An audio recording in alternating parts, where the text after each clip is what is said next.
Talvez o problema esteja em nós não percebermos o valor dos processos. Sim, porque tudo aquilo que eu faço na minha vida é processual.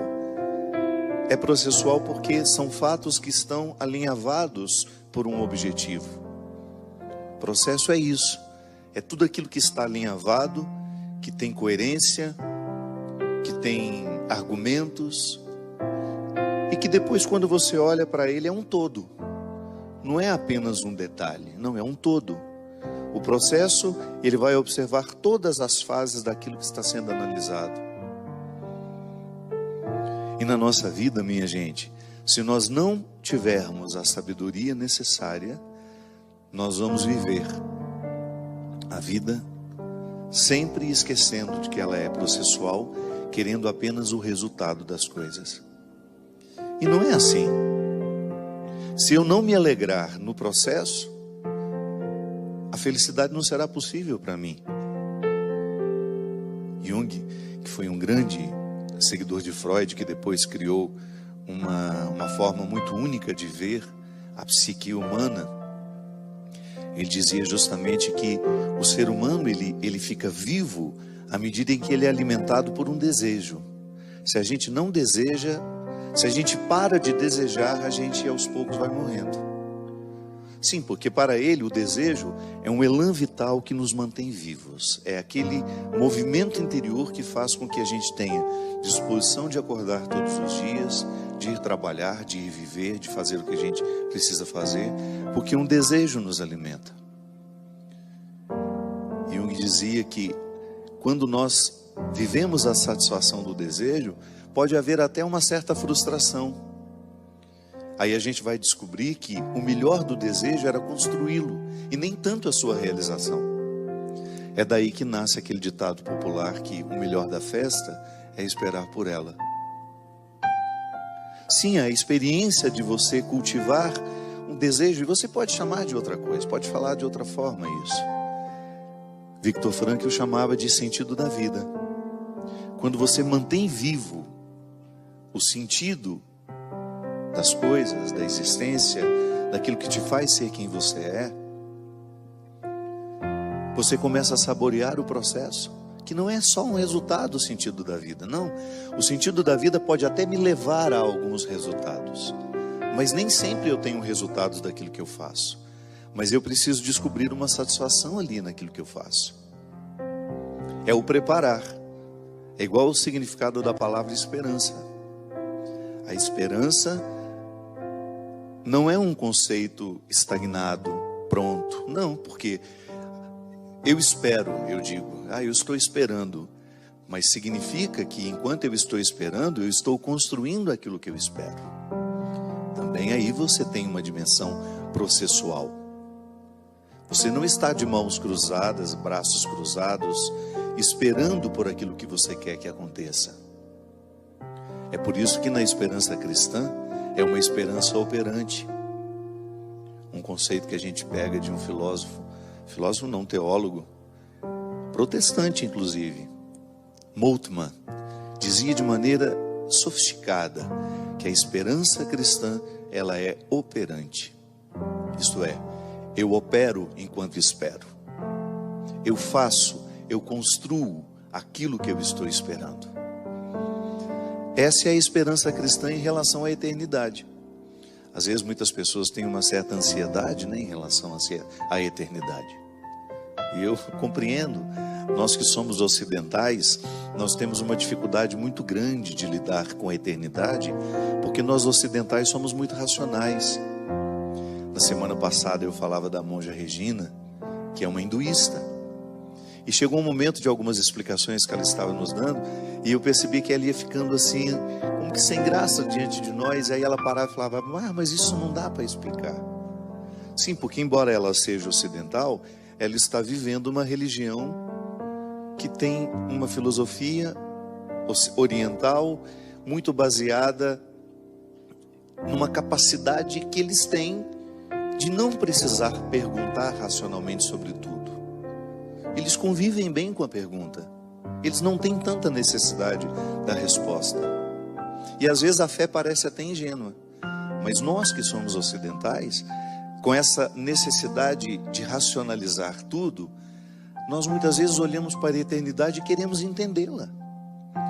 E às vezes eu, como padre, vivo o constrangimento de ter de falar sobre isso de forma racional, quando na verdade a eternidade não cabe nos nossos conceitos racionais. Aí a pessoa me pergunta: padre, como é que é depois que a gente morre? Primeiro, eu não morri também, não sei, estou na mesma situação que você. Aí a minha fé, eu como cristão, eu sou levado a acreditar que a eternidade será o meu encontro definitivo com Deus. Isso pode significar tanta coisa, mas não dá para racionalizar isso. Porque se eu tentar racionalizar, há pessoas que têm necessidade de imaginar o céu igual uma cidade, com ruas, com casas, onde moram os melhores, onde moram os piores. Há pessoas que têm necessidade imensa de pensar o céu como se fosse um lugar igual aqui. Sim, se eu estou falando de eternidade, naturalmente eu preciso esquecer o tempo e o espaço, que são categorias humanas, terrenas. O tempo, esse que a gente olha no relógio. O espaço, essa localização, onde fica essa casa, onde fica a outra casa, onde está essa cidade. Você pega um mapa e você identifica as cidades, os países, os estados. Bem, se eu quiser compreender a eternidade a partir dos conceitos racionais e daquilo que racionalmente eu posso falar, eu vou ficar com uma visão muito mesquinha da eternidade. É por isso que Moltmann dizia que o conceito de esperança é a forma mais justa e honesta que nós temos de pensar a eternidade. A partir dele, eu espero, mas o que eu espero? Não sei. Será uma surpresa. Mas enquanto eu espero, eu preparo, porque a esperança é operante. Tá, mas como é que eu preparo? Vivendo bem. É vivendo bem que nós preparamos a eternidade. Pare de ficar com essa ansiedade, de ficar querendo saber como será depois da morte. Ocupe-se da vida, é a única maneira que você tem de preparar a morte. É a maneira mais justa, mais honesta que você tem de olhar para a sua eternidade, para aquilo que lhe espera, é vivendo bem o momento presente. Por isso que nós não podemos compreender uma religião que nos faz ter desprezo pelo tempo e pelo espaço. Durante muito tempo, vigoraram algumas espiritualidades que ensinavam as pessoas a ter desprezo pelo mundo. Não faz sentido, minha gente.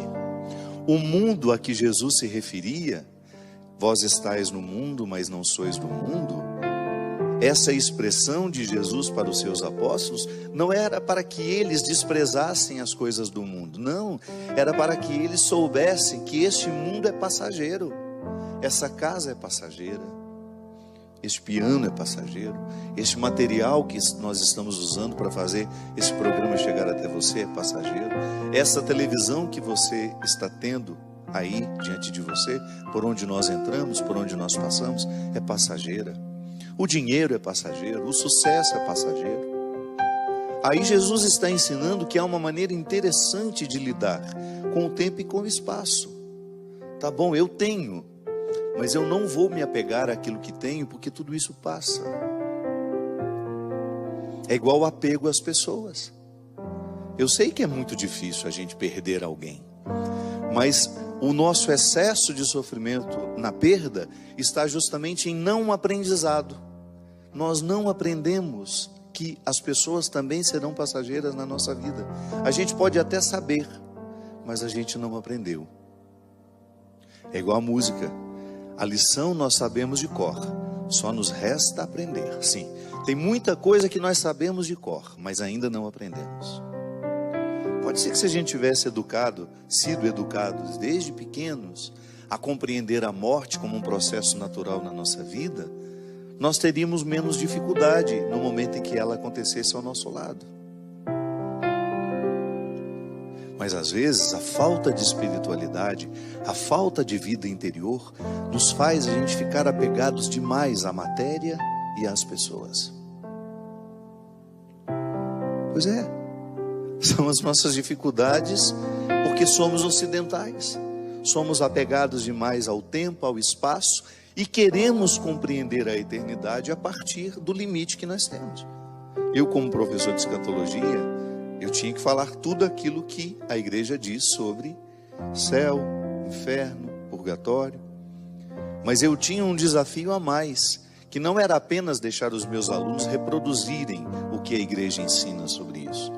Porque às vezes a catequese, ela pode ser mais uma vez um reforço desse excesso de materialidade. Então, a pregação, ela chega até mim falando do céu, falando da eternidade, e ela pode me sugerir novamente um reforço de que é material. O céu é material, o céu é localizado, o céu está no tempo e no espaço. Não. Então o meu desafio como professor era que nós soubéssemos falar a linguagem sem ficarmos presos a ela. A eternidade é muito mais uma esperança do que um conceito fechado. Tá bom, eu espero. Mas o que eu espero? Não sei. Mas eu vivo bem para esperar. E aliás, a melhor maneira de preparar a eternidade é vivendo bem. Não há outro jeito. Se eu estou atento aos processos que me cercam, a minha vida profissional, a minha vida afetiva, e aí você pode desdobrar-se naquilo que você faz, em tudo aquilo que você tem, nas suas demandas do dia a dia. Se você se propõe a viver bem tudo aquilo que você faz, e o que é viver bem, minha gente? É você ser correto, você ser justo, você ter da compreensão de que não faz sentido você ser um instrumental de injustiça no mundo.